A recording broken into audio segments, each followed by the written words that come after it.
So welcome to another episode. This episode's going to be a bit different. It's about what I'm going to be planning to do in the next couple of weeks or months with all the cars that I've got. This one's going to be turned more into a track focused car and a quick small turbo car.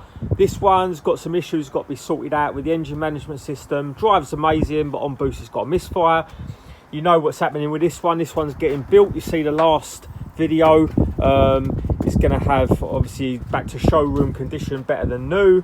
So I'm going to show you a lot of the parts that I've got planned for the cars. I've got small turbo coilovers. It's already got coilovers on it, but yeah, so the front bumper's having work done in a minute.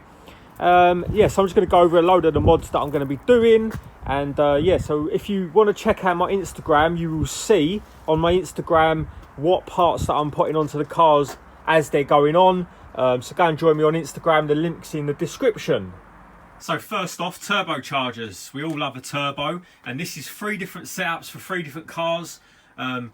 Things may change in the future depending on what I want to do, but I'm going to show you the 3 different setups that I've got here individually. I've got other turbo setups as well, but these are the ones that I think I'm going to be sticking with for the different cars. Right, so we're going to start off with the turbo for the show car this year, and that's going to be my Astra GSI OPC. That's going to be the cleanest of my cars. And as we know with show cars, all the show cars you see, always got the biggest turbos on them, always the slowest. So that's what I'm going to go for. I'm going to join the club.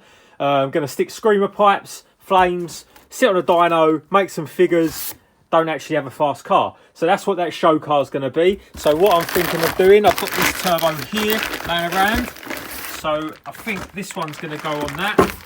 This is a 600 horsepower rated turbo.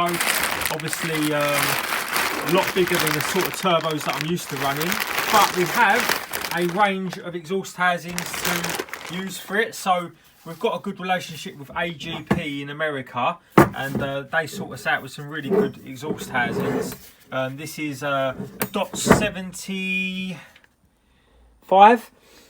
You can see in comparison, this is a dot 63, and the 75 is actually smaller, because, and it's lighter as well. You can't feel it, but these weigh an absolute ton because they're cast. They're both cast, but these are a lot. You can see they're a lot narrower. If you look at the broader ones, like the thickness is the difference. You can see why they're a lot lighter. So this one's a dot 83. This ain't one I'm going to go with. So this is a dot 63, which is probably a little bit too small. But this is the one I'm probably going to go with. The dot 75. They're all brand new. Well, this one's second hand, but this one and this one's brand new, never been used. Just a bit of surface rust on them. So yeah, this is the turbo I'm thinking of going for on the red GSI. So obviously plans do change, so I might change my mind and go for something else. But you can see the turbo is Bog Warner. This is an S200 SXE. It's got a billet wheel. It's basically got the same wheel as a Bog Warner EFR 7670. You've got the speed sensor port, the vacuum sensor port. So it also has an anti-surge compressor housing. It has an Inconel exhaust wheel, so it takes serious high temperatures. And you can see, as we've got loads of different exhaust housing for it, they all fit this turbo. Different sizes, because we've used this turbo a lot in the past and we know what we can do with it. So this turbo, especially with this 75 twin scroll, these housings are all twin scroll housings. I'll probably get this to spool before 4,000 RPM, but as you see, it's a straight liner. It's not a track weapon turbo. It's way too big for a track, but it looks good at shows, and that's what everyone wants, ain't it? Right, so now on to the RS Turbo's turbo. If you've been following the RS Turbo build, you would have seen this one already. So what we're doing with the RS Turbo is we're going to fit a T34 off of a large turbo Escort Cosworth.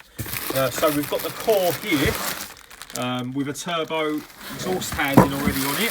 So this turbo is the T34 for large turbo Escort Cosworth. It's in absolutely mint condition. It's not long had a rebuild. You can see here it's got the Cosworth exhaust housing on it already. It's a dot 48 exhaust housing, which would have been nice to spool up with, but we managed to find a brand new supplier of dot 48 exhaust housings, but in RS turbo fitment. So you can see the difference between the two.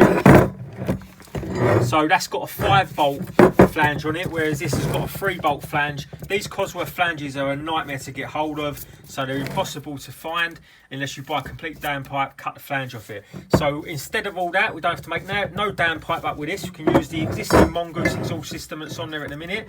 I know we've swapped over to a Scorpion catback, but the front pipe's still Mongoose.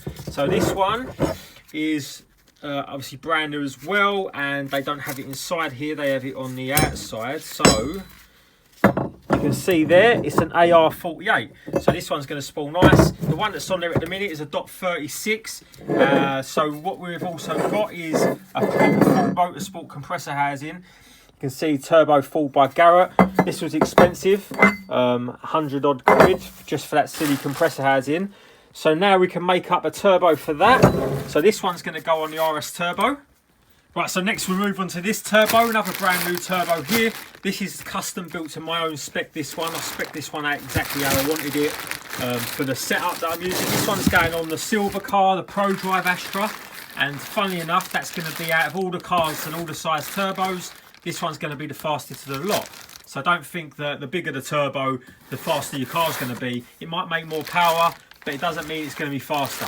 So you have to have the whole setup complete, the chassis, be able to put the power down to make a car fast. You can make as much power as you want on a dyno and be a show queen, just like the red one's going to be, and sit on a dyno, make figures and stick them on the internet. Doesn't make your car faster. So the car that this turbo's going on has already run a 12.8 at Santapod a couple of years ago on a turbo that flows less air than this.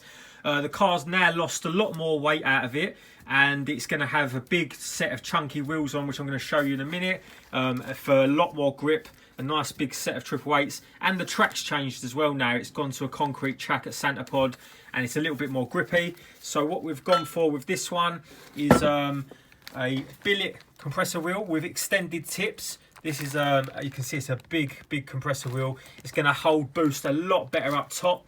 The manifold is going to be heavily ported like the one that's on there at the minute, but I'm going to open the wastegate up for better boost control. And what we've done, we've had the compressor side, that's been machined. You can see how nicely that's been machined. It's also been smoothed and polished afterwards, so we're going to have maximum flow. And then all I'm going to do is I'm going to open up this section here, which is what I do with all the turbos, and we should have a nice setup. Really quick spooling.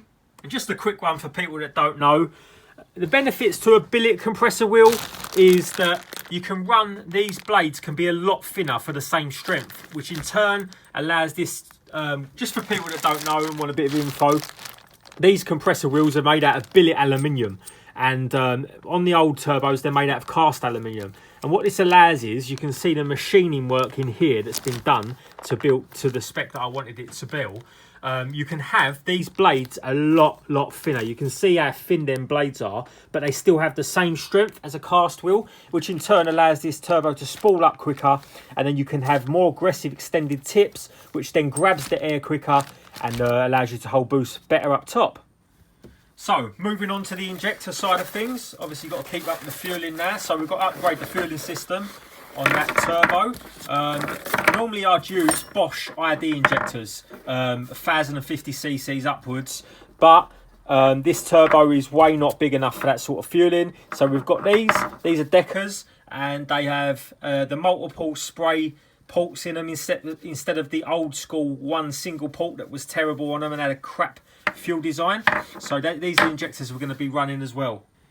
So these are the new wheels to go on the silver car. I know you haven't seen a lot of the prodrive silver car lately because I've just been collecting parts and doing other projects, but these are brand new matte black Team Dynamics. They're a bit dusty at the minute, but you can see they're 17 by 9J.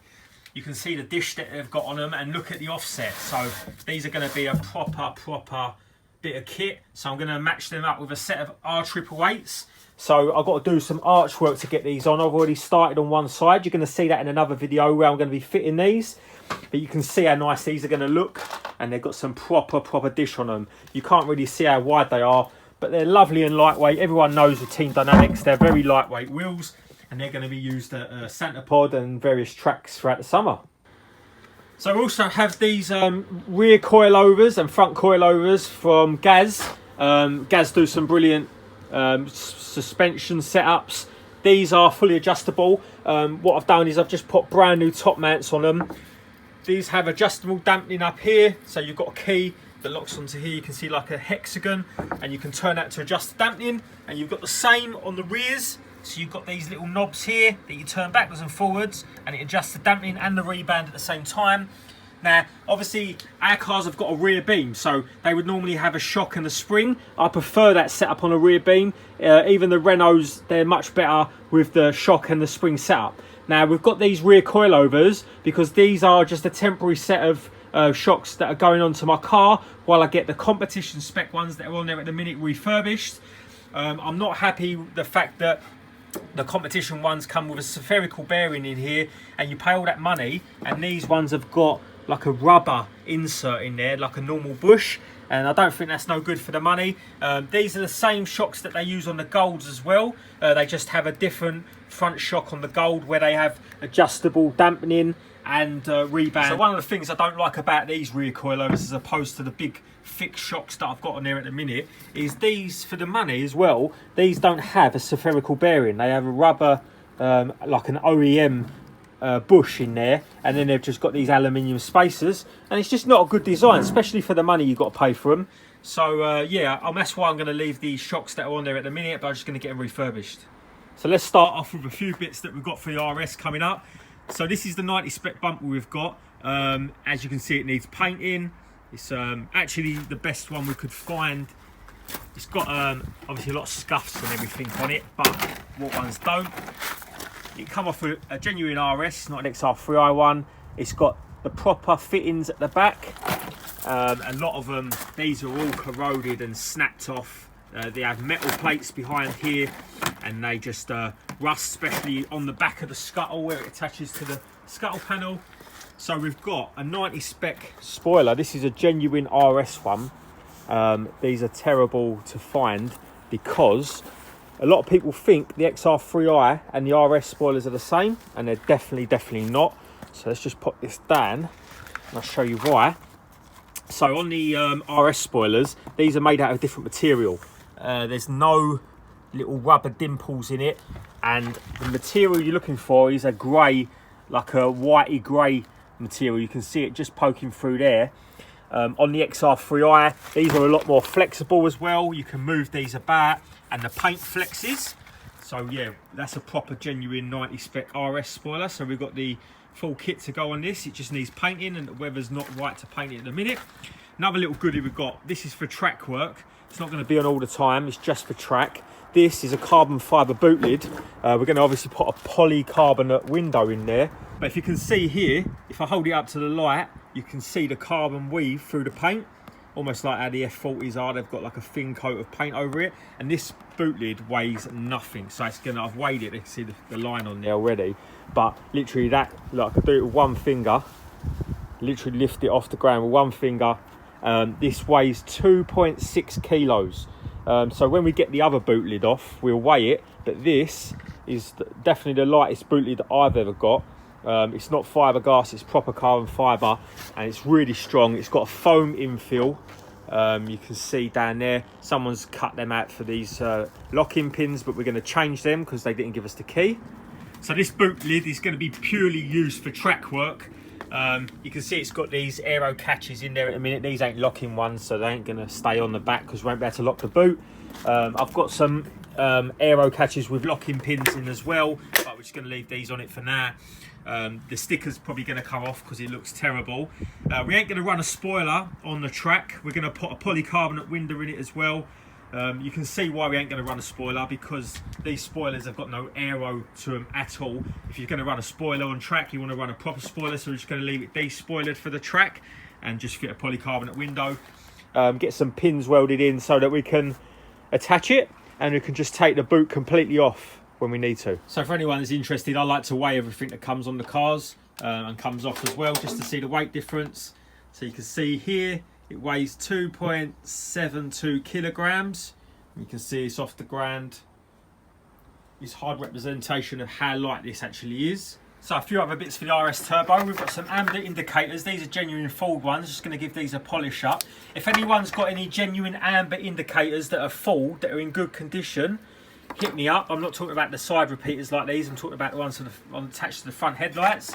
On the rear, there's a few worn bushes. So these ones are for the anti-roll bar. These ones are just dug out. These ones are for the tie rods. Yeah, for the tie rods. And what we managed to do as well, which is quite a rare find, is found a Spec R aluminium cam belt cover. So this is obviously going to have to cut out for the sensor, which is a shame. On the Cosworth sensors you have to cut that out, but this was difficult to find. Also we picked up some bonnet vents because, as they always do, they'd cracked on one side around here, so we just thought we would buy a pair of them. Luckily they was in white. They're going to have a little bit of a paint up as well. And as I'm not happy with the loom that's on the car at the minute, we've got some stuff to rebuild it with. So I'm going to repin most of the connectors because they're 30-year-old Cosworth connectors, and the pins will have corrosion and stuff on them. I just want the best possible contact for the best sensor readings. And also on the Cosworth looms, they don't come with shielded cables. The only thing they come with shielded cables on are the MAF sensor. And I like to run shielded cables on the crank and cam sensor like all the modern management does. So you can see I'm going to change over to this shielded cable just to stop any interference we might be having. Can be the causes of misfires. I've had it in the past when you get interference from the engine. A little Amel valve plug there with gold connectors as well. And just to top it off, we've got some loom tape. I always use this Tezza loom tape. It's amazing stuff. Really, really good stuff. Also, I use some braided looms. Materials as well. If I'm ever taking the connector off, I'll just fit on some braided loom material, and that's the way I make up all my looms. You can see all different various sizes of shrink tubing as well. So on that note, this is the engine that I've built for that GSI, but because I want to run a bit more power now, I'm going to have to up the spec of it. So this engine's only got a set of forged pistons, and it has LEH rods, ARP bolts. It's got a C20 let clutch in it. Set of cams. It's literally completely been rebuilt, so the car hasn't had a drop of oil in it even yet. So yeah, the engine is spotlessly clean still. It's all timed up. It's got brand new cam belt covers. All the bolts are GM. Everything's brand new. But I've got a load of LEH blocks. I've got some more Z20 let blocks that I'm going to build up the Z20 LEH and swap this out in the future. So next couple of months you're going to see me building up another engine for it. So this one's going to go in first because it's ready to go in. So that will go in first, and then I'll build another engine up and I'll swap it out with the bigger turbo kit. So the steering arms just turned up for the GSI. I had to get these ones from Germany because they're TRW. If you've ever priced up a brand new steering rack for the Astra GSI, because they've got a quick rack on them, not many people know, they're about 900 quid. Yes, but I love to use the TRW inner tie rods for these because they are absolutely the best quality ones. They're so much stronger, and these will last 80,000 miles. They never have to change them again. They come with all the boot kits, proper genuine OE boot kits. Now if you look at the genuine steering racks, they are TRW racks. I'll give you a closer look in a minute. You get everything. You get all the little clips, the little nuts. You might have to pay top quality money, but you get top quality items. So we've got both of them, both inners, and we've already got the outers as well that we replaced not long ago, so I'll just put them straight on. So you can see there's plenty to be getting on with. That's the complete suspension setup that come off the car. I'm going to give that a little bit of a clean up before it goes on, but it is quite mint. You can see the steering racks. So the reason I'm replacing them inner arms, you can see how nasty they are. These outer arms have been changed, so that's good. You can see that these racks, I've got about 4 of these, and they are all TRW. You can see there, see TRW, and also we've got about 5 different engine blocks here. This is an LEH there. The wheels for the red GSI are all painted up. They're ready to go on. Also, while we're on the subject, if anyone needs some gear stick razors for the F23 and the M32 gearbox, these are 60mm gearbox razors. You can see they're nicely made, so I've got some of these in stock at the minute. So if you need any, just drop us a message, go on my Instagram, the link will be in my description. So it's just a few bits that I've got lying around. I might include in another engine build. I've got so many engines laying about, different piston and rod setups. These are FCP rods, these are LEH pistons. I've got a couple of sets like this. So these pistons are good for 450 horsepower. A lot of people say 500 plus, but you want to wedge the block for that. Got ARP 2000 bolts on it as well. I've measured the stretch on them and they're all good to go again. So might build an engine up with these in it. Got balancer shaft deletes, I've got crank cams, loads of stuff laying around everywhere. I like these pistons over, if you're building a 450 horsepower engine, I prefer to use Z20 LEH pistons, these Marlers, than I would a billet piston that you'd have to run a bigger tolerance. These skirts on these pistons are Nickel coated. Now, only a massive company like Marler can Nickel coat a piston. So you're getting such a high quality product for a low price. I mean, even new, these are about 450 quid. So they're about the same money as a proper false piston, but they're lighter. A lot of people don't realise that them big billet pistons, I've got a couple of packs somewhere, I have to dig them out, but they weigh a ton compared to these. If you weigh these and the billet pistons, although the billet pistons can run at 600, 700 horsepower easy, if you're not going for that power level, there's no point. And these Marlers, they're 8 to 8 compression ratio, whereas the billet pistons are 8 to 5 to 1. And as long as you've got the engine management to be able to run the correct fueling, these are the pistons I'll definitely go for, up to 450 to 500 horsepower. Anything above, arrow rods, Omega pistons, simple. So you can see it's just started to snow. We're going to have some heavy snow tonight, so if you're driving in the snow, take care. We'll have bad weather we're going to have in the next couple of days. So I'm going to go into the heated garage now, because I'm not up for being out in this weather today. Just way too cold. So yeah, I look forward to getting the videos up of the projects that we've got going on. Got a lot going on, as you see. So yeah, subscribe to the channel if you want to see it.